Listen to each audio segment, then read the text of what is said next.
다시 CEO 유레카 시간이 다가왔습니다. 안녕하십니까? 오늘 말씀드릴 내용은 우리 일상생활에서는 나침반하고 지도, 길치 얘기도 나오지만은 크게 얘기하면은 군사작전을 전개한다고 할 때 우리가 모르는 새로운 점령지를 갔을 때 지도가 없다고 그러면 어떻게 될까요? 이건 뭐 어디서 적이 올지도 그 다음에 은폐, 엄폐 뭐 이런 것도 없고 참 막연하겠죠.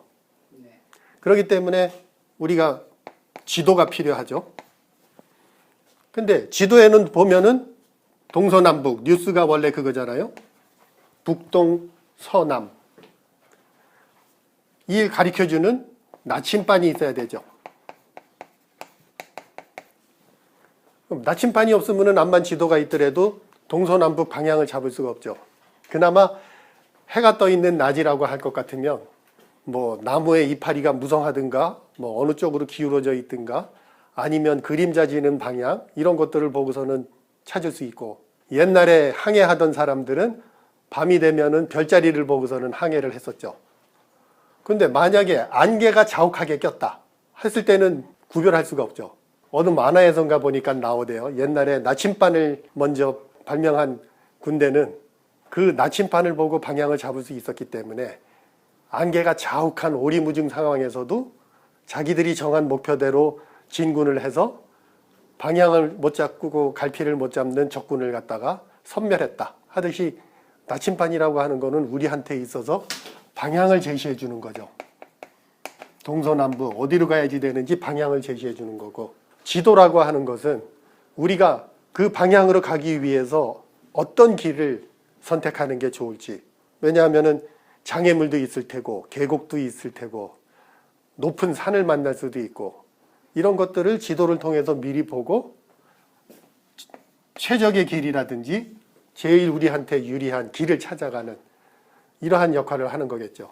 그래서 지도가 이렇게 유용하게 쓰여요. 우리 개인 생활에 있어서. 그러면 기업에 있어서는 이런 역할을 해주는 게 뭐가 있을까요? 쉽게 얘기하면은 방향은 비전, 그 기업이 갖고 있는 비전이 가고자 하는 방향이라고 얘기할 수 있겠죠. 그 다음에 이러한 지도에 해당되는 것은 전략이 되겠죠. 그래서 우리가 기업에 얘기를 하면서 당신네 회사의 비전이 무엇입니까? 하고 강조하는 게 어느 방향으로 갈 건지를 보여줘야 되는 거거든요. 근데 이러한 비전이 우리나라에 소개되고 난 다음에 많은 회사들이 컨설팅도 받고 했는데 좀 아쉬운 부분이 있어요. 비전이라고 하면은 어떻게 보면은 또 꿈이거든요.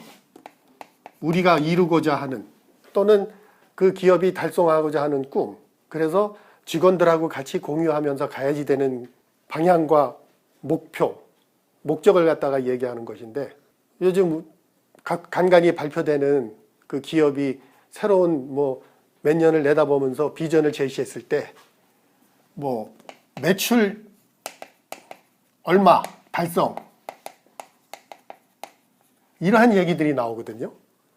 그러면 이거는 엄밀하게 따지면 비전이라고 하기가 그렇죠. 아니면은 이게 비전이라고 한다는 얘기는 돈 벌겠다는 얘기잖아요. 돈만 벌겠다는 건데, 기업이 만약에 진짜 돈만 벌면 되느냐? 그 경제학자들은 그런 얘기하죠. 기업의 목적은 이윤 창출이다. 여지껏 우리는 아무 생각 없이 세뇌돼 갖고 기업의 목적이 뭐냐 그러면은 대다수의 사람들이 이윤 창출 그래요.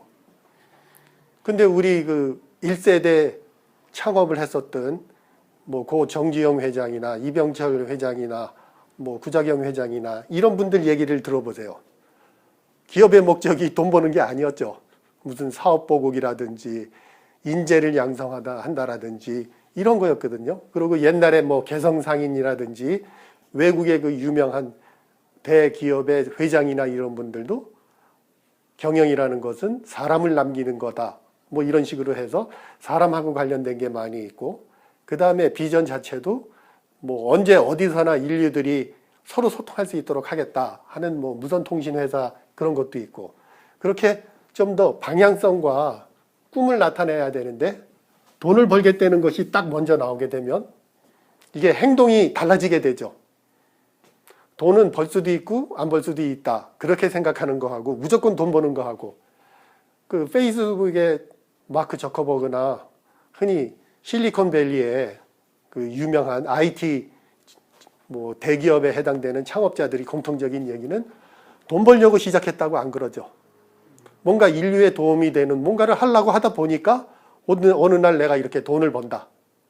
뭐 물론 성공한 사람이니까 그렇게 얘기한다 할 수 있을진 모를지라도 그래도 대부분의 그 성공한 사람들을 보면은 돈을 벌겠다는 목적으로 시작한 사람들보다는 뭔가 자기가 꿈을 갖고 시작한 사람들이 결국에는 커다란 회사를 갖다가 만들게 되죠. 그래서 이러한 비전이 중요한 거고 비전을 갖고 있기만 하면 뭘 하겠어요. 실천을 해서 만들어야지. 그럼 어떻게 만들 거냐. 그 how를 보여주는 것이 전략이라고 할 수 있겠죠. 그러니까 똑같은 거죠. 뭐 제품을 훌륭하게 만들어서 진짜 멋진 제품을 판매하겠다. 그런 회사도 있을 테지만 나는 다른 사람이 만들어 놓은 제품을 갖다가 어떻게 잘 공급을 해갖고 누구나가 빨리 가질 수 있도록 하겠다 하면서 또 회사를 만들 수도 있겠죠. 그런 식으로다가 전략은 그 꿈을 달성하기 위해서 어떤 방향으로 갈 거냐. 이걸 갖다가 설명해 주는 것이 이제 전략이라고 할 수 있어요. 그러다 보면은 자, 이제 기업이 나침반과 지도 두 가지를 가져야지 되니까. 그래서 중요하다고 하는 것입니다. 예전에 그 BSC라고 있었어요. 로버트 카플란 교수가 창시했던 원 제목은 밸런스드 스코어 카드. 근데 우리나라에서는 그게 원 제목은 밸런스드 스코어 카드거든요. 그래서 BSC. 근데 우리나라에서는 이거를 균형, 뭐 성과표, 뭐 이런 식으로 번역을 해요. 이게 성과로다가 들어가다 보니까 평가로다가 또 연결이 돼요. 근데 이분이 하는 세미나에 가서 직접 참석해서 듣고 얘기도 했었지만 이것을 평가를 목적으로 하면은 안 된다. 그거는 자기가 얘기하는 거에 한 10% 정도밖에 달성 못한다. 평가보다는 제대로 성과를 내고 있는지 관리하는 도구로 써야 성공할 수 있다. 이런 말이 있었거든요. 그래서 그 밸런스드 스코어 카드에서 보면은 스트래티지 맵이라고 해서 전략 지도가 나옵니다. 그러면 뭐겠어요? 스트래티지 맵이. 그 회사가 어떻게 해서 돈을 벌든 아니면 어떻게 해서 비전을 달성하든 그 내용들이 들어가 있는 게 전략 지도가 되는 거거든요. 그래서 뭐 이런 식으로 자신들이 해야지 될 일들이 이렇게 꼬리에 꼬리를 물고 가서 궁극적으로는 어떠한 것을 달성한다. 그럼 보세요. 비전이라고 하는 나침반과 이러한 지도가 있게 되면 이 지도는 또 거기서 저기 카플란 교수가 얘기할 때 네 가지 관점으로 나와요. 재무 관점, 고객 관점, 내부의 프로세스 관점,